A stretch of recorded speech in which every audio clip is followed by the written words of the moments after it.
আপনি যা করতেছেন সব কিছু আল্লাহ তাআলা শুনতেছেন, দেখতেছেন। আল্লাহর শোনার মধ্যে দেখার সামনে কোনো বাধা বিঘ্ন নাই। তিনি সব শোনেন, সব দেখেন। সামিউন বাসির, তিনি সব শুনতে পান, সব দেখতে পান। তো আমরা এর আগে শুনেছি হত্যা সংক্রান্ত বিষয়ে। তো হত্যাকারী ছাড়া অন্য কাউকে কারোর হত্যার পরিবর্তে হত্যা করা যাবে না।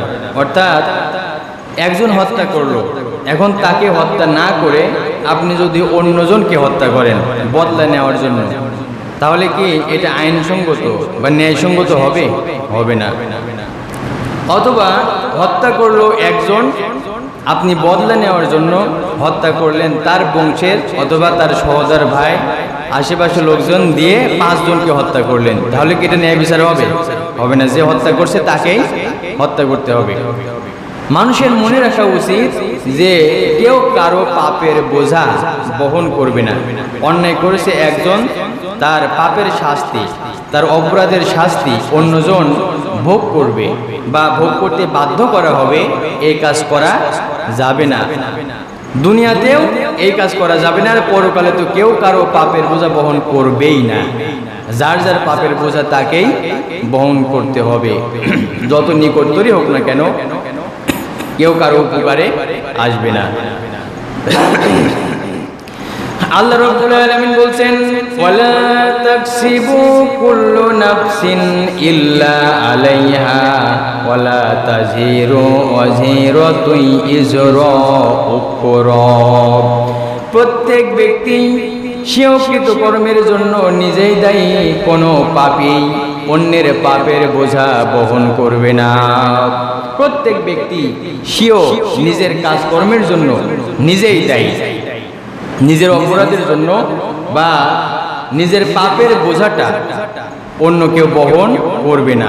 যার যার পাপের বোঝা, যার যার অপরাধের শাস্তি, যার যার পাপের বোঝা তাকেই বহন করতে হবে, যার যার পাপের শাস্তি তাকেই ভোগ করতে হবে। কেউ কারো পাপের বোঝা বহনও করবে না, কেউ কারো শাস্তি ভোগ করে তাকে সহযোগিতাও করবে না।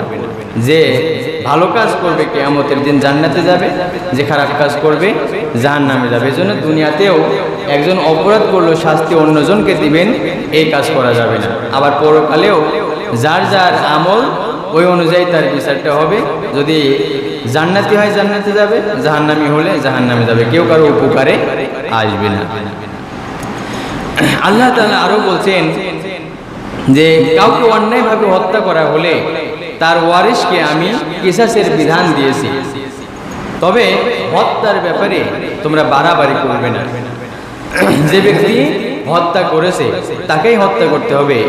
হত্যার পরিবর্তে অন্যজনকে হত্যা করবেন অথবা একাধিক মানুষকে হত্যা করবেন, বদলা নেওয়ার জন্য বাড়াবাড়ি করা যাবে না। আবার যাকে হত্যা করবেন ওই ব্যক্তিকে অমানবিকভাবে হত্যা করা যাবে না। যেহেতু তার বিচারের মাধ্যমে রায় হয়েছে তাকে হত্যা করতে হবে, তাকে দ্রুতই হত্যা করে ফেলতে হবে। তিলে তিলে মারবেন, অমানবিকভাবে অত্যাচার করে তাকে মেরে ফেলবেন, এত অমানবিকভাবে তাকে হত্যা করা যাবে না। মহান আল্লাহ রাব্বুল আলামিন বলছেন, ওয়ামান কুতিলা মাজলুমান ফাকাদ জাআলনা লিওয়ালিয়িহি সুলতানা ফালা ইউসরিফ ফিল কতলি ইন্নাহু কানা মানসুরা। কাউকে অন্যায়ভাবে হত্যা করা হলে তার ওয়ারিশকে আমি আল্লাহ রাব্বুল আলামিন নিজেই বলছেন, কাউকে অন্যায়ভাবে হত্যা করা হলে তার ওয়ারিশকে আমি আল্লাহ কিসাস গ্রহণের অধিকার দিয়েছি, বদলা নেওয়ার জন্য অধিকার দিয়ে থাকি। তবে হত্যার পরিবর্তে হত্যার ব্যাপারে সে যেন বাড়াবাড়ি না করে। আপনি যে হত্যা করবেন, মনে করেন একজনের ভাইকে অন্য একজন হত্যা করছে, এখন তার ওয়ারিশটা যে হত্যা করছে তাকে হত্যা করবে, হত্যার ব্যাপারে বাড়াবাড়ি করা যাবে না। যেমন হত্যাকারীর পরিবর্তে অন্য কোনো নির্দোষকে হত্যা করা যাবে না। হত্যাকারীর সঙ্গে আরো বেশি মানুষকে আপনি হত্যা করবেন, এই কাজও করা যাবে না। নিরপরাধ মানুষকে হত্যা করা যাবে না। এবং হত্যাকারীকে হত্যা করার জন্য বা হত্যা করার সময় অমানবিকভাবে তাকে হত্যা করা যাবে না। কারণ তার এই কথা জেনে রাখা উচিত যে কিসাস নেওয়ার ব্যাপারে, বদলা নেওয়ার ব্যাপারে তাকে অবশ্যই সাহায্য করা হবে। আপনি হত্যার বদলা নিতে চান, অবশ্যই রাষ্ট্রীয়ভাবে আপনাকে সাহায্য করা হবে, সামাজিকভাবে রাষ্ট্রীয়ভাবে সাহায্য করা হবে। তবে এই আইনটা তখনই ভালো হয় যদি দেশের মধ্যে কোরআনের আইন চালু থাকে। যদি রাষ্ট্রের মধ্যে ইসলাম প্রতিষ্ঠিত থাকে, এমন অনেক অপরাধ আছে মাজলুমদের জন্য বিচার পাওয়াটা সহজ হয়, আর জুলুমকারীরা অবশ্যই এর শাস্তিও পাবে। ইসলামী রাষ্ট্র হলে অবশ্যই প্রত্যেকটা মানুষই সুবিচার পাবে। বাংলাদেশে এমন অনেক ঘটনা আছে মানুষ সুবিচার থেকে বঞ্চিত হয়েছে, এমন হয় নাই? অনেক হত্যাকারী পার পেয়ে গেছে, এমন অনেকে আছে অত্যাচার করার পরেও নির্দ্বিধায় সমাজের মধ্যে, রাষ্ট্রের মধ্যে চলাফেরা করছে, তাদের কোনো অসুবিধা নেই। যদি সুশাসন কায়েম থাকতো, ইসলামী আইন থাকতো, রাষ্ট্রের মধ্যে যদি কোরআনের বিধান চালু থাকতো, নিয়মকানুনগুলি জারি থাকতো, তাহলে কোনো জুলুমকারী জুলুম করে পার পেত না, প্রত্যেক অপরাধী শাস্তি পেত। আর মানুষ অপরাধ করার আগেও ভেবেচিন্তে অপরাধ করত। এক শ্রেণীর মানুষ আছে দেখবেন অপরাধ করতে কোনো দ্বিধাবোধ করে না। অপরাধ যেটাই হোক, চুরি হোক, ডাকাতি হোক, জিনা হোক, ব্যভিচার হোক, হত্যা হোক, ধর্ষণ হোক, যেটাই হোক, মানুষ অপরাধ করতে দ্বিধাবোধ করে না। কেন? ও মনে করে আমার অমুক আছে এসপি, তমুক আছে অমুক মন্ত্রী, তমুক মন্ত্রী, আমি ওই মাধ্যমে পার পেয়ে যাব। যদি ইসলামী আইন থাকতো, কায়েম থাকতো, তাহলে ওই মানুষ এরকম অজুহাত দেখে পার পাইতো না। আরেকটি বিষয় হচ্ছে, যদি দুনিয়াতে পার পেয়েও যায়, বিচারক একজন আছে, আলাইসাল্লাহু বিআহকামিল হাকিমিন, আল্লাহ হচ্ছে উত্তম বিচারক। বিচার একদিন হবেই। কোন দিন? কিয়ামতের দিন। দুনিয়াতে যদি মানুষ পার পায়ও, কিয়ামতের দিন কি ধরা খাবে না? অবশ্যই ধরা খাবে। এই জন্য যদি কোনো মানুষের মনের মধ্যে আল্লাহর ভয় থাকে, ওই মানুষ কখনোই অন্যায় কাজ করবে না। মানুষের মধ্যে যদি আল্লাহর ভয় থাকে, ওই ভয়ের কারণে সুযোগ থাকা সত্ত্বেও সে চুরি করবে না, ডাকাতি করবে না, জিনা করবে না, সুদ খাবে না, ঘুষ খাবে না। কেন খাবে না? তার মধ্যে আল্লাহর ভয় আছে। এই জন্য দেশের মধ্যে, রাষ্ট্রের মধ্যে কোরআনের আইন, ইসলামের বিধান চালু হওয়া একান্ত জরুরি। তো আমি যেটা বলতেছি যে কারো অপরাধের জন্য অন্য কেউ অপরাধের শাস্তি ভোগ করবে না। এমনকি পিতা যদি অপরাধ করে, সন্তান তার শাস্তি ভোগ করবে না, সন্তান দায়ী নয়। আবার সন্তান যদি অন্যায় করে, এর শাস্তি তার বাপও পাবে না। পাবে কি? পাবে না। আল্লাহর নবী হযরত মুহাম্মদুর রাসূলুল্লাহ সাল্লাল্লাহু আলাইহি সাল্লাম বলছেন, আলা লা ইয়াজনি জানিন ইল্লা আলা নাফসি ওয়ালা ইয়াজনি ওয়ালিদুন আলা ওয়ালাদি ওয়ালা মাউলুদুন আলা ওয়ালিদি। আল্লাহর নবী বলছেন, যে কোনো অপরাধী অপরাধের জন্য সে নিজেই দায়ী, নিজের অপরাধের জন্য অন্যকে দায়ী করা যাবে না। এমনকি পিতার অপরাধের জন্য সন্তান দায়ী নয়, এবং সন্তানের অপরাধের জন্য পিতাও দায়ী নয়। পিতা অপরাধ করলো, পিতাকে ধরতে পারতেছেন না, শাস্তি দিচ্ছেন তার সন্তানকে। এটা কি ন্যায় বিচার হবে? এটা কি ইনসাফ হবে? হবে না। আবার সন্তান অপরাধ করলো, সন্তানকে খুঁজে পাচ্ছেন না, নাগালের বাইরে, পিতাকে ধরে নিয়ে আসলেন, সন্তানের অপরাধের জন্য পিতাকে শাস্তি দিলেন। এটা কি ইনসাফ, ন্যায় বিচার হবে? হবে না। যে অপরাধী তাকে শাস্তি দিতে হবে। সন্তানের অপরাধের জন্য পিতা কষ্ট ভোগ করবে, এটা হবে না। আবার পিতার অপরাধের জন্য সন্তান কষ্ট ভোগ করবে, শাস্তি পাবে, এটাও করা যাবে না। সমাজের মধ্যে ইনসাফ প্রতিষ্ঠা করতে হবে। এখন দেখেন, এই রাষ্ট্রের মধ্যে মানুষের তৈরি করা অনেক আইন রয়েছে, মতবাদ রয়েছে। মানুষের তৈরি করা আইনের কারণেই অনেক মানুষ সুবিচার পায় না, ন্যায় বিচার পায় না, সুবিচার থেকে বঞ্চিত হয়। এই দেশের মধ্যে, রাষ্ট্রের মধ্যে যদি কোরআনের বিধান চালু থাকতো, সবাই সুবিচার পাইতো। এখন আমরা যে আমাদেরকে সৃষ্টি করেছেন, যিনি আমাদেরকে সৃষ্টি করেছেন, যিনি আমাদের রিজিকের ব্যবস্থা করেছেন, থাকার জায়গা দিয়েছেন, আমরা কোনভাবে চললে আমাদের জন্য কল্যাণকর, তিনি আমাদের থেকে বেশি জানেন। তার নাম কি? আল্লাহ তাআলা। এখন আমরা আল্লাহর বিধান অনুসরণ করব না মানুষের তৈরি করা মতবাদ, মানুষের তৈরি করা আইন কানুন আমরা মেনে চলবো, কোনটা মানবো? আল্লাহ তাআলারটা। আর কোনটার মধ্যে শান্তি? আল্লাহ তাআলার হুকুম, আল্লাহ তাআলার বিধান, আল্লাহ তাআলার আইন মানার মধ্যেই মানুষের শান্তি এবং কল্যাণ। আর আল্লাহর আইন মেনে চললে, হুকুম অনুসরণ করলে দুনিয়াতেও শান্তি, পরকালেও তার জন্য শান্তি। আল্লাহ রাব্বুল আলামিন বলছেন তোমরা সেইটার অনুসরণ করো। ইত্তাবিউ মা উনজিলা ইলাইকুম মির রাব্বিকুম ওয়ালা তাত্তাবিউ মিন দুনিহি আউলিয়া। ইত্তাবিউ, তোমরা সেইটার অনুসরণ করো যেটা তোমার রবের পক্ষ থেকে অবতীর্ণ করা হয়েছে, নাজিল করা হয়েছে। ওয়ালা তাত্তাবিউ মিন দুনিহি আউলিয়া, তোমরা সেইটার অনুসরণ করো না যেটা তোমার নেতারা তৈরি করেছে। দেখেন, আমি এর আগের কথাটা বলেছিলাম যে মানুষের কাছে অতীত, বর্তমান, ভবিষ্যৎ, এই তিনটা কাল আমরা জানি। আমরা কি জানি? অতীত কাল আছে মানুষের কাছে, বর্তমান কাল আছে, ভবিষ্যৎ কাল আছে। কাল নেই আমরা এটা জানি না? আল্লাহর কাছে অতীত আর ভবিষ্যৎ এই দুই কাল বলে কোনো কাল নাই। আল্লাহর কাছে সব সময় একটাই কাল, সেটা হচ্ছে বর্তমান। আর বর্তমানের উপর ভিত্তি করে আল্লাহ তাআলা কোরআন নাজিল করেছেন, কিয়ামত পর্যন্ত এই কোরআন শরীফ বর্তমানই থাকবে। সুবহানাল্লাহ। দেখেন, মানুষ একবার আইন তৈরি করতেছে, আবার পরবর্তী বছর বা অন্য সময় আবার আইনটাকে রহিত করে বাদ দিয়ে নতুন আইন করতেছে। কেন? মানুষ ভবিষ্যৎ জানে না। জানে একদিন পর কি হবে মানুষ জানে? আজ একটা আইন করতেছে, পরের দিন আর এক আইন। কারণ মানুষ ভবিষ্যৎ জানে না, পরবর্তী দিনে কোন সমস্যা হাজির হবে মানুষের জানা নাই। এই কোরআন শরীফে যে আল্লাহ বিধান দিয়েছেন, আজ পর্যন্ত আপনারা শুনেছেন যে আল্লাহ তাআলা কোনো আলেমের মাধ্যমে অথবা বুজুর্গের মাধ্যমে বলেছেন যে অমুক জায়গায় ভুল আছে, অনেক আগে আইনটা করছিলাম, এখন তো আর মিলতেছে না, আমি এটা সংশোধন করবো? কখনো শুনেছেন? ভবিষ্যতে কেউ শুনবে? শুনবে না। যালিকাল কিতাবু লা রাইবা ফীহি, এতে কোনো সন্দেহ নাই। অতীতে যেমন ছিল বর্তমানে আছে, ভবিষ্যতে অবিকল এইরকমই থাকবে কিয়ামত পর্যন্ত। তো এই জন্য মানুষের উচিত আল্লাহর বিধান মানা, আল্লাহর বিধান মেনে চললে মানুষের জন্য কল্যাণ। বুঝতে অসুবিধা? বুঝতে কি অসুবিধা আছে? অসুবিধা নেই। আল্লাহর বিধান অনুযায়ী যারা বিচার করে না, ওইসব মানুষরা হচ্ছে কাফের। এই কথা আল্লাহ তাআলা বলছেন, আমার বানানো না।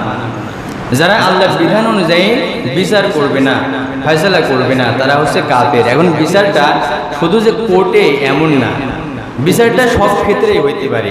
আপনার জীবনের প্রত্যেকটা ক্ষেত্রেই দেখতে হবে যে আমি যে কাজটা করতেছি যে ইসলামের বিধান সম্মত কিনা। এটা আল্লাহ, আমি যে কাজ করবো এই কাজে আল্লাহ খুশি হবে না নারাজ হবে, লক্ষ্য রাখতে হবে।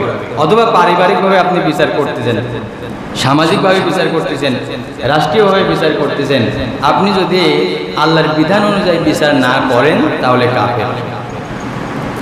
আল্লাহ রাব্বুল আলামিন বলছেন, ওয়ামান লাম ইয়াহকুম বিমা আনজালাল্লাহু ফাউলাইকা হুমুল কাফিরুন। আল্লাহর নাজিল করা আইন অনুযায়ী যারা ফয়সালা করে না, বিচার করে না, তারাই কাফের। ঘোষণা কার? আল্লাহ তাআলা। আপনি খাচ্ছেন আল্লাহ, পড়তেছেন আল্লাহ, আল্লাহর জায়গাতে আছেন, কিন্তু আইন মানতেছেন শয়তানের, আপনার বুজুর্গের, আপনার পীরের, আপনার দাদা, আপনার মোড়লের। আচ্ছা, আপনারা বলেন, আপনি একজনকে কাজ করার জন্য নিয়ে আসলেন, আপনার কথা শোনে না, আপনি কি তাকে মজুরি দিতে চাইবেন? তাকে ভালোবাসবেন? আপনি খাসতেন করতেছেন একজনের আর বিধান মানবেন শয়তানের, এটাকে আল্লাহ বরদাস্ত করবে? আপনার মৃত্যু সময় থেকে আপনি বুঝতে পারবেন যে আপনার কপালে কি আছে। এই জন্য সৃষ্টি যার, আমরা আইনও মানব তার। এরপরে আল্লাহ রাব্বুল আলামিন বলছেন, যারা আল্লাহর নাজিল করা আইন অনুযায়ী, আল্লাহর আইন অনুযায়ী যারা বিচার করে না, ফয়সালা করে না, তারাই জালেম। আল্লাহ রাব্বুল আলামিন বলছেন, ওয়ামান লাম ইয়াহকুম বিমা আনজালাল্লাহু ফাউলাইকা হুমুজ জালিমুন। যারা আল্লাহর নাজিল করা আইন অনুযায়ী ফয়সালা করে না, আল্লাহর নাজিল করা আইন অনুযায়ী বিচার করে না, তারাই জালেম। জালেম বুঝেন তো? যিনি জুলুমকারী তাকে কি বলা হয়? জালেম। তার মানে কি? আপনি আল্লাহর বিধান অনুযায়ী ফয়সালা করলেন না, আপনি ন্যায় বিচারটা করলেন না। মানুষ যদি ইচ্ছা অনুযায়ী রায় দেয়, বিচার করে, ফয়সালা করে, ওই বিচার সঠিক হওয়ার সম্ভাবনা আছে। যদি কোরআন দিয়ে বিচার করে 100% বিচারটা সঠিক হবে। যদি সিদ্ধান্তে সে ভুল না করে, যদি সঠিক তথ্য অনুসন্ধান করে আর ইসলামের বিধান অনুযায়ী, কোরআন হাদিসের বিধান অনুযায়ী যদি ফয়সালা করে, সবাই সুবিচার পাবে, কোনো ছলচাতুরি হওয়ার সম্ভাবনা থাকবে না। যারা ন্যায় বিচার করবে, যেসব বিচারক জমিনের মধ্যে ন্যায় বিচার করবে, সুবিচার করবে, কিয়ামতের দিন তারা নূরের মেম্বরে আসন গ্রহণ করবে। হযরত আব্দুল্লাহ ইবনে আমর ইবনুল আস রাদিয়াল্লাহু তাআলা আনহু থেকে বর্ণিত, তিনি বলেন রাসূল সাল্লাল্লাহু আলাইহি সাল্লাম বলেছেন, নিশ্চয়ই যারা ইনসাফ ও ন্যায় বিচার করে আল্লাহর কাছে তারা নূরের মেম্বরে আসন গ্রহণ করবে। তারা হচ্ছে এমন সব লোক যারা তাদের বিচার ফয়সালার ক্ষেত্রে, পরিবার পরিজনের ব্যাপারে এবং যেসব দায় দায়িত্ব তাদের উপর অর্পণ করা হয় সেসব বিষয়ে ন্যায় পরায়ণতা ও সুবিচার করে। বিচারক যদি সুবিচারক হয়, বিচারক যদি ন্যায় বিচারক হয়, তাহলে কিয়ামতের দিন নূরের মেম্বরে তাকে আসন দেওয়া হবে। সুবহানাল্লাহ। আর ওই বিচারকই যদি অন্যায়ভাবে রায় দেয়, তাহলে তার জায়গাটা কোথায় হবে? জাহান্নাম। এই বিষয়েও কথা আছে, পরবর্তীতে ইনশাআল্লাহ আসবে, পরবর্তীতে ইনশাআল্লাহ বলবো। তো আমি যেটা বলতেছি, যেসব বিচারক বিচারকের আসনে বসে সুবিচার করবে, কিয়ামতের দিন তার জন্য পুরস্কার আছে, কিন্তু তার আত্মীয়তার টান টানা যাবে না, স্বজন প্রীতি করা যাবে না, দলের টান টানা যাবে না। এখন আপনার ভাই অপরাধ করছে, আপনি বিচারক, আমার ভাইয়ের বিরুদ্ধে রায় দেব, কেমন হয়? দেব না অন্যজনের বিরুদ্ধে চাপাই দিই, অন্যজনের ঘাড়ে চাপাই দিই। এরকম হয় নাই অতীতে? অনেক হয়েছে। আপনারা নিজেরাই সাক্ষী, দেখেছেন বাংলাদেশের মধ্যে অনেক হত্যাকাণ্ড চলেছে। বিগত যে সরকার ছিল নিজে অন্যায় করছে, নিজের দলের মানুষ অন্যায় করছে, চাপাইছে ইসলামী দলের ঘাড়ে। যারা ইসলাম প্রতিষ্ঠা করার জন্য চেষ্টা করে তাদের ঘাড়ে চাপাইছে। এরকম হয় নাই? অবিচার করা হয় নাই? নিরপরাধ মানুষকে আইনের দোহাই দিয়ে, এরপরে টাকার মাধ্যমে বিভিন্ন প্রলোভন দিকে সাক্ষী হাজির করে নিরপরাধ মানুষকে হত্যা করেছে, ফাঁসি দিয়েছে। এমন ঘটনা অতীতে হয় নাই? এর আগে যে সরকার ছিল তার শাসন আপনারা দেখেছেন। এরপরে শুধু আইনের ফাঁকফোকর এভাবে অবিচারে না, এমনিতে গুলি করে কত মানুষকে যে হত্যা করেছে আল্লাহ জানে। এই সরকার ওঠার পর থেকে পিলখানা থেকে শুরু করছে, পর্যায়ক্রমে হেফাজত, ছাত্রদের, এমনিতে গুম, এই নানাভাবে এক কথায় কত যে হত্যা করছে, ওরা মনে হয় নিজেরাও বলতে পারবে না, স্বয়ং আল্লাহ ভালো জানে। যদি কোরআনের আইন জমিনের মধ্যে প্রতিষ্ঠিত থাকতো, একটা মানুষকে তারা হত্যা করতে পারতো না। তবে আশা করি ইনশাআল্লাহ তাদের বিচার হবে। আল্লাহর কাছে দোয়া করি আল্লাহ যেন ন্যায় বিচার, মানুষের বিচারটা পাওয়াই দেয়, আল্লাহ যেন সুবিচার করে দেয়, এর বদলা যেন আল্লাহ নেয়। আবার দেখেন বর্তমানে এই সরকার পতন হওয়ার পরে গেছে ভারতে যাওয়ার পরে নানান কৌশল চালতেছে যেন দেশের মানুষ শান্তিতে না থাকতে পারে। ভারত পানি ছেড়ে দিয়েছে, আপনারা জানেন, বন্যায় এত পরিমাণ তারা বাঁধ ছেড়ে দিয়েছে, বন্যায় অনেক জেলা এখন পানিবন্দী হয়ে গেছে, আপনারা জানেন, অনেক কষ্টে আছে। এই যে চক্রান্ত, এই কৌশলের সাথে কি হাসিনা জড়িত না? অবশ্যই। দেশে থাকতে পারে নাই, অন্য রাষ্ট্রে গিয়ে কূটকৌশল চালতেছে। আল্লাহর কাছে দোয়া করি আল্লাহ যেন সমস্ত রাষ্ট্রের, এক কথায় যেসব রাষ্ট্র বাংলাদেশ নিয়ে ষড়যন্ত্র করে, সমস্ত ষড়যন্ত্র যেন আল্লাহ তাআলা প্রতিহত করেন। আমরা আল্লাহর কাছে এই দোয়া করি। দেখেন, আমি যেটা বলতেছিলাম যে বিচারের ক্ষেত্রে কখনো পক্ষপাতিত্ব করতে পারবে না, দলের টান টানতে পারবে না, আত্মীয়র টান টানতে পারবে না। আর যদি ন্যায় বিচারক হয় তার জন্য কিয়ামতে অবশ্যই পুরস্কার আছে। হযরত আবু বকর রাদিয়াল্লাহু তাআলা আনহু শাসনভার গ্রহণ করে যে ভাষণ দিয়েছিল গুরুত্বপূর্ণ, আপনারা শুনেন। ইসলামের প্রথম খলিফা হযরত আবু বকর সিদ্দিক রাদিয়াল্লাহু তাআলা আনহু রাষ্ট্রের শাসনভার গ্রহণের পর প্রদত্ত ভাষণে বলেছিলেন, তোমাদের মধ্যে দুর্বলতম ব্যক্তি আমার কাছে সবল, যদি সে ন্যায় সঙ্গত অবস্থানে থাকে। প্রথম খলিফা নাম কি? আবু বকর রাদিয়াল্লাহু তাআলা আনহু তিনি কি বলছেন যে দুর্বল মানুষও আমার কাছে সবল যদি সে ন্যায়সঙ্গত অবস্থানে থাকে। এরপর বলছেন আর তোমাদের মধ্যে সর্বাধিক প্রভাবশালী ও শক্তিমান ব্যক্তিকেও আমি আইনের প্রশ্নে অন্যের অধিকারের প্রশ্নে ছাড় দেব না। কত সুন্দর কথা। একজন ধনী সে অন্যায় করবে, দরিদ্র এজন্য যে তাকে ফাঁসাই দিবে আর দরিদ্র সবলের পক্ষে রায় দিবে এমনটা হবে না। সবল যদি অন্যায়কারী হয় তাকেই বিচার করতে হবে, তার বিরুদ্ধে রায় দিতে হবে। বাংলাদেশে এমন অনেক ঘটনা আছে ধনী হওয়ার কারণে, ক্ষমতা থাকার কারণে অনেক অপরাধ করার পরেও মানুষ পার পাইছে, পায় নাই, পেয়েছে। আরেকটি বিষয় হলো যখন কোনো মানুষে মনোমালিন্য হয়, ঝগড়া বিবাদ হয়, যদি দূরত্ব সৃষ্টি হয়ে যায়, কোনো মানুষ যদি বিচারকের ভূমিকা পালন করে তাহলে ওই বিচারকের ভূমিকা পালন করার জন্য তার একটি সৎকার হয়ে যাবে, সওয়াব হবে। আবু হুরায়রা রাদিয়াল্লাহু তাআলা আনহু থেকে বর্ণিত, তিনি বলেন রাসূল সাল্লাল্লাহু আলাইহি সাল্লাম ইরশাদ করেন মানুষের সব জোড়ার বিনিময়ে প্রতিদিন একটি করে সদকা রয়েছে, দুজনের মাঝে মীমাংসা করে দাও সদকা। সুবহানাল্লাহ, দুজনের মাঝে মীমাংসা করে দেওয়া এটা সদকা। কিন্তু আমাদের অনেকের মধ্যে এরকম অভ্যাস আছে যখন মানুষে মনোমালিন্য হয়, তাদের দুজনের মধ্যে যেন দূরত্ব আরো বেশি সৃষ্টি হয়, আমরা অনেকেই এই চেষ্টা করি। এর কথা ওর কাছে গিয়ে লাগানো, অমুকের কথা আরেকজনের কাছে গিয়ে লাগানো, একটা কথা বলেই নাই বানায় বলবে, আবার ওর কাছে যে আরেক কথা বানায় বলবে, যেন তাদের মধ্যে দ্বন্দ্বটা আরো বেশি করে বাঁধে।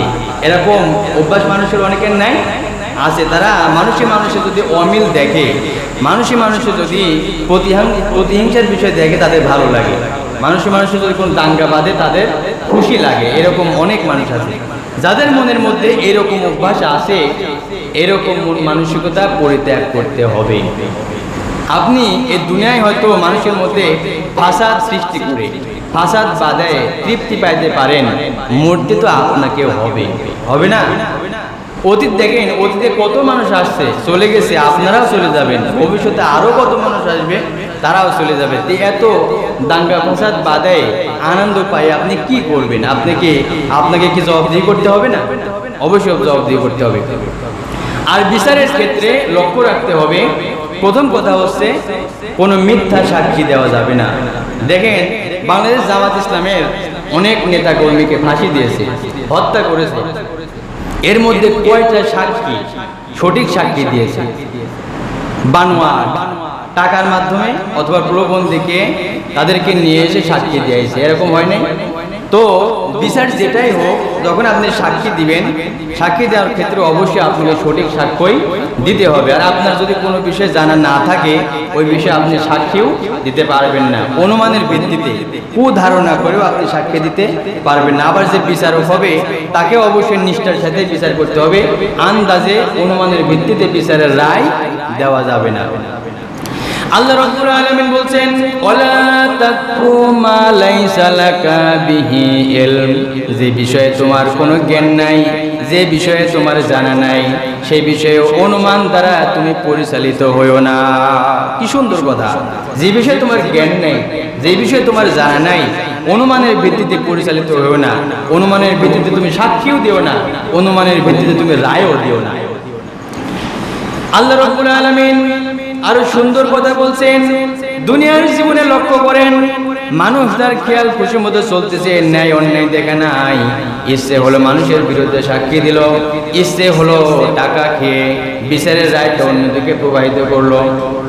কিন্তু যারা এই কাজ করে তাদেরকে বলি, আপনি লক্ষ্য করেন আপনি যা করতেছেন, আপনার জবান দিয়ে যা বলতেছেন, হাত দিয়ে যা করতেছেন, সব কিছুই সব রেকর্ড করা হচ্ছে, আবার আপনাকে জবাবদিহি করতে হবে।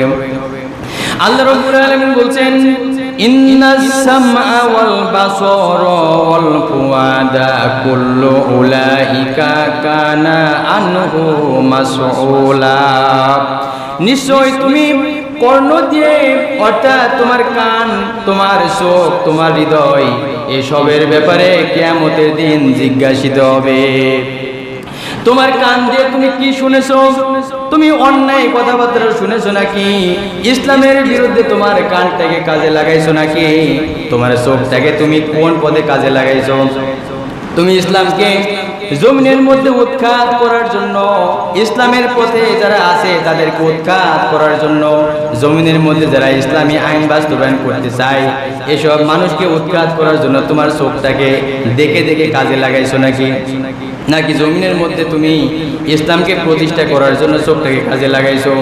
আল্লাহ রাব্বুল আলামিন তোমাকে যে অন্তঃকরণ দিয়েছেন, হৃদয় দিয়েছেন, এই হৃদয়টাকে তুমি কোন কাজে লাগাইছো? ইসলামের পক্ষে নাকি বিপক্ষে? সব কিছু সম্পর্কেই কিয়ামতের দিন জবাবদিহি করতে হবে। দুনিয়ায় আপনি ছল চাতুরি করে পার পাইলেও পাইতে পারেন, কিয়ামতের দিন আপনি দুনিয়াতে যে ছল চাতুরি করে পার পাইছেন ওই রকম আশাও কি করবেন? এরকম হবে কি কিয়ামতে? হবে না। আপনি চুরি করেন, ডাকাতি করেন, জিনা করেন, ব্যভিচার করেন, মিথ্যা সাক্ষী দেন, সুদ খান, ঘুষ খান, যে অন্যায় করেন দুনিয়াতে পার পাইলেও আপনাকে অবশ্যই ধরা হবে। আপনি মৃত্যুর সময় টের পাবেন যে আপনার জায়গা কোন দিকে যাচ্ছে। মৃত্যু সময় থেকে মানুষ বুঝতে পারবে। যেসব ভালো মানুষ তাদের মৃত্যুটা সহজ হবে, আর যারা বদকার খারাপ মানুষ মৃত্যুর সময়ও টের পাবে, কবরে টের পাবে, কিয়ামতের দিন টের পাবে। এরপর তার জায়গা হবে জাহান্নাম। সে পদে পদে বুঝবে। মানুষ গ্রাম্য ভাষায় একটা কথা বলে না যে পত ধানে পত চাল, টের পাবে। লক্ষ্য করেন, আপনি মনে করেন বিচারের ক্ষেত্রে আপনি অন্যায়ভাবে সাক্ষী দিলেন, অনুমানের ভিত্তিতে, আন্দাজে, অথবা টাকা খেয়ে অন্যায়ভাবে অনুমানের ভিত্তিতে সাক্ষী দিলেন। আপনি কি জানেন এমন হতে পারে আপনার এই মিথ্যা সাক্ষীর কারণে একটা মানুষের জীবন বরবাদ হয়ে যাইতে পারে। বিচারের ক্ষেত্রে যদি না হয়, আপনি কুধারণা করে মানুষ সম্পর্কে যদি অপবাদ ছড়ান, এমনও হইতে পারে আপনার কারণে সমাজে সে লজ্জিত হবে। এমন হইতে পারে না? মানুষের মুখ থাকলেই যাই সে তাই বলবে এমনটা না, প্রত্যেকটা কথা রেকর্ড করা হয়, এজন্য ভেবে চিনতে বলতে হবে। আর একটা কথা মনে রাখতে হবে যে অন্যের, গ্রাম্য ভাষায় কথাও বলে যে অন্যের চালে ঢিল ছুড়লে নিজের চালে পাথর পড়ে। আপনি কুধারণার ভিত্তিতে একজনকে সমাজের মধ্যে লজ্জিত করার জন্য যদি চেষ্টা করেন, আপনিও রেডি থাকেন, ওই রকম বিষয় ওর থেকে বেশি খারাপ বিষয় আপনার জীবনে ঘটতে পারে। কোরআন শরীফে বলা হয়েছে মিথ্যাচারীরা ধ্বংস হোক। যারা মিথ্যা বলে, মিথ্যা সাক্ষ্য দেয়, সমাজের মধ্যে এমন অনেক মানুষ আছে যাদের এই বদ অভ্যাস আছে, তাদেরকে এই বদ অভ্যাস পরিত্যাগ করতে হবে। আল্লাহ রাব্বুল আলামিন বলছেন উতিলাল খররাসুন, অনুমান ভিত্তিক মিথ্যাচারীরা ধ্বংস হোক। কথা কার? আল্লাহ তাআলা নিজেই বলছেন যারা অনুমানের ভিত্তিতে মিথ্যা কথা বলে। অনেক মানুষ আছে না, কুধারণা করে, আন্দাজে। আপন বোনের সাথে দাঁড়ায় কথা বলতেছে, আপনি দূর থেকে ধারণা করলেন কাকে নিয়ে বা দাঁড়ায় আছে, কোন মেয়েকে নিয়েই বা দাঁড়ায় আছে, একটা ধারণা করে বসে থাকলেন। প্রচার করলেন, হাজার হাজার মানুষের মধ্যে প্রচার হয়ে গেল। তমুককে দেখলাম একটা মেয়ে নিয়ে দাঁড়ায় আছে, আসলে ওটা যে ওর বোন, আপনি জানারও চেষ্টা করলেন না, অপপ্রচার করে আপনি ছেড়ে দিলেন। এইসব কাজও করা যাবে না। যাই হোক, অনুমান ভিত্তিক মিথ্যাচারীরা ধ্বংস হোক, এটা আল্লাহ তাআলা বলছেন। এজন্য আন্দাজে ধারণা করা যাবে না, মিথ্যা সাক্ষীও দেওয়া যাবে না। লক্ষ্য করেন, আল্লাহর পয়গম্বর দাউদ আলাইহিস সালামকে আল্লাহ রাব্বুল আলামিন ন্যায় বিচার করার জন্য তাগিদ দিয়েছেন, সুবিচার করার বিষয়ে তাগিদ দিয়েছেন। সমাজের মধ্যে যেন দাউদ আলাইহিস সালাম ন্যায় বিচার প্রতিষ্ঠা করে, এর নির্দেশ আল্লাহ তাআলা দিয়েছেন। আল্লাহ রাব্বুল আলামিন বলছেন ইয়া দাউদ ইন্না জাআলনাকা খলিফাতান ফিল আরদ ফাহকুম বাইনান নাসি বিল হক। আল্লাহ রাব্বুল আলামিন বলছেন, হে দাউদ, তোমাকে পৃথিবীতে প্রতিনিধি করেছি, তাই তুমি লোকদের মাঝে, মানুষদের মাঝে সুবিচার প্রতিষ্ঠা করো। সুবহানাল্লাহ। দাউদ আলাইহিস সালাম কে ছিলেন? আল্লাহর পয়গম্বর। আমি এর আগে বলছিলাম যে প্রত্যেক নবী সমাজের মধ্যে সুবিচার প্রতিষ্ঠা করার জন্য কাজ করেছেন। এক নবী সুবিচার প্রতিষ্ঠা করার জন্য কাজ করেছেন, আরেক নবী যে করেন নাই এমন নেই। প্রত্যেক নবী জমিনের মধ্যে যেন মানুষ সুবিচার পায় এই চেষ্টাই করেছেন, সুবিচার প্রতিষ্ঠা করার চেষ্টা করেছেন। দাউদ আলাইহিস সালাম সম্পর্কে আল্লাহ তাআলা আরো বলছেন, হুঁশিয়ার করে দিয়েছেন দাউদ আলাইহিস সালামকে তুমি যদি তোমার নিজের খেয়াল খুশি মতো রায় দাও, তুমি যদি তোমার খেয়াল খুশি মতো বিচার করো, তাহলে তুমি জেনে রেখো যে তোমাকে আমি সঠিক পথ থেকে বিচ্যুত করে দেব। আল্লাহ তাআলা বলছেন, বলেন না যে বিচ্যুত হবে, কি বলছেন? যদি তুমি তোমার খেয়াল খুশি মতো চলো, তুমি যদি বিচারের রায় দাও, আমি তোমাকে সঠিক পথ থেকে বিচ্যুত করে দেব। কাকে বলছে? একজন নবীকে বলছে আল্লাহ তাআলা। আল্লাহ রাব্বুল আলামিন বলছেন, ওয়ালা তাত্তাবিল হাওয়া ফায়ুদিল্লাকা আন সাবিলিল্লাহ, এবং খেয়াল খুশির অনুসরণ করো না। যদি তোমার খেয়াল খুশির অনুসরণ করো, তোমার খুশি মতো যদি বিচারের রায় দাও, আল্লাহর পথ থেকে বিচ্যুত করে দেব। কত বড় কথা! কথাটা কি নরম না শক্ত? কঠিন কথা। তুমি যদি ন্যায় বিচার না করো, তোমার খেয়াল খুশির মতো যদি রায় দাও, তোমাকে সঠিক পথ থেকে আমি বিচ্যুত করে দেব। এখানে এই কথা বলা হয় না যে নবী দেয় তোমাকে একটু সাহায্য দেবো, এমন কথা বলেন নাই। তোমাকে সঠিক পথ থেকে বিচ্যুত করে দেবো। যদি নবীকে এই কথা বলে, তাহলে আমাদের কিভাবে চলতে হবে এখন বোঝেন।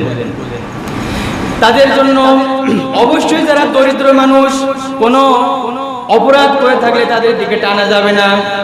ধনী মানুষ অন্যায় করে থাকলে ধনী হওয়ার কারণে বিচারের রায়টাকে ঘুরাই দিবেন, এই কাজও করা যাবে না যে অপরাধী তাকে শাস্তি দিতে হবে। যেসব মানুষ আল্লাহর পথ থেকে বিচ্যুত হয়ে যায়, ওইসব মানুষদের জায়গা হবে জাহান্নাম। আল্লাহ রাব্বুল আলামিন বলছেন, ইন্নাল্লাযীনা ইয়াদিল্লুনা আন সাবিলিল্লাহ লাহুম আযাবুন শাদীদুম বিমা নাসু ইয়াউমাল হিসাব। আল্লাহর পথ যতদের জন্য রয়েছে, যেসব মানুষ আল্লাহর পথ থেকে ছিটকে পড়ে যায়, তাদের জন্য রয়েছে কঠিন শাস্তি, কারণ তারা বিচার দিনকে ভুলে থাকে। বিচার দিনকে ভুলে থাকার কারণে তাদের জায়গা হবে কোথায়? জাহান্নাম। যারা অন্যায়মূলক আচরণ করে, ন্যায় বিচার করে না, বিচারকের পদে থেকে যদি অবিচার করে, আবার তার আশেপাশে যারা থাকে তারাও যদি টাকার মাধ্যমে বিচারককে ফুসলাই রায়টাকে অন্যদিকে প্রবাহিত করার চেষ্টা করে, সব কিছুকে রেকর্ড করা হচ্ছে না।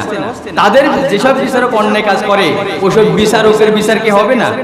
অবশ্যই হবে। এই জন্য সবাইকে হুঁশ করে চলাফেরা করতে হবে। যে যে পদে থাকুক না কেন, মানুষকে চলার সময়, কথা বলার সময়, কাজ করার সময় অবশ্যই সতর্ক হয়ে চলতে হবে। তার মনের মধ্যে এই কথাটা গাথা থাকতে হবে যে আমি যা করতেছি আমার রব সব দেখতেছে। রাসূল সাল্লাল্লাহু আলাইহি ওয়াসাল্লাম বলেন, তিন শ্রেণীর বিচারকের মধ্যে দুই শ্রেণী যাবে জাহান্নামে, আর এক শ্রেণীর বিচারক যাবে জান্নাতে। বিচারক কয় শ্রেণীর? তিন শ্রেণীর। কথা কার? রাসূল সাল্লাল্লাহু আলাইহি ওয়াসাল্লাম বলেন, তিন শ্রেণীর বিচারকের মধ্যে দুই শ্রেণী যাবে কোথায়? জাহান্নামে, আর এক শ্রেণী যাবে জান্নাতে। রাসূল সাল্লাল্লাহু আলাইহি ওয়াসাল্লাম বলেন, বিচারক তিন প্রকার, এক প্রকার বিচারক জান্নাতি, আর অপর দুই প্রকার বিচারক জাহান্নামী। জান্নাতি হলো সেই বিচারক যে সত্যকে জেনে বুঝে সে অনুযায়ী বিচার ফয়সালা করে, আর যে বিচারক সত্যকে জানার পর বিচারে জুলুম করে, ওই বিচারক জাহান্নামী। এবং আরো ওই বিচারক জাহান্নামী যে বিচারের রায় দেওয়ার সময় অজ্ঞতাবশত ফয়সালা দিয়ে বিচার করে, অজ্ঞতাবশত অবহেলা করে ফয়সালা দেয়, রায় দেয়, ওই বিচারক কোথায় যাবে? জাহান্নামে যাবে। বিচার একটি গুরুত্বপূর্ণ জিনিস, গুরুত্বপূর্ণ বিষয়।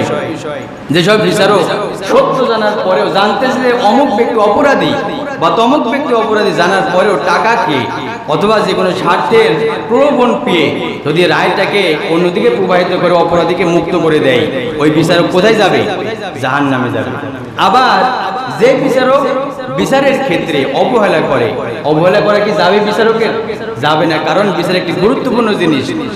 আপনার ভুল সিদ্ধান্তের কারণে অন্য একটি মানুষের জীবন চিরতরে নষ্ট হয়ে যাইতে পারে, ফাঁসি হইতে পারে, জেল হইতে পারে, অথবা জরিমানাও হইতে পারে। এজন্য বিচারকের অবশ্যই তীক্ষ্ণভাবে বিচার করতে হবে, জেনে বুঝেই রায়টা দিতে হবে। আর সত্য যখন উদ্ঘাটিত হবে, সঠিকভাবে রায়টা দিতে হবে। আল্লাহ তাআলা বাংলাদেশ সহ পৃথিবীতে যত বিচারক আছে, সমস্ত বিচারককে যেন সঠিক বিচার করার তৌফিক দেন, সবাই বলেন আমিন। এবং ইসলামের পথে চলার জন্য জমিনের মধ্যে তখনই তো বিচার মানুষ সঠিকভাবে পাবে যখন ইসলামটা কায়েম হবে। আর এই জমিনের মধ্যে ইসলাম প্রতিষ্ঠা করার তৌফিক আল্লাহ তাআলা আমাদের সবাইকেই দান করুন, সবাই বলেন আমিন। আসসালামু আলাইকুম ওয়া রাহমাতুল্লাহি ওয়া বারাকাতুহু।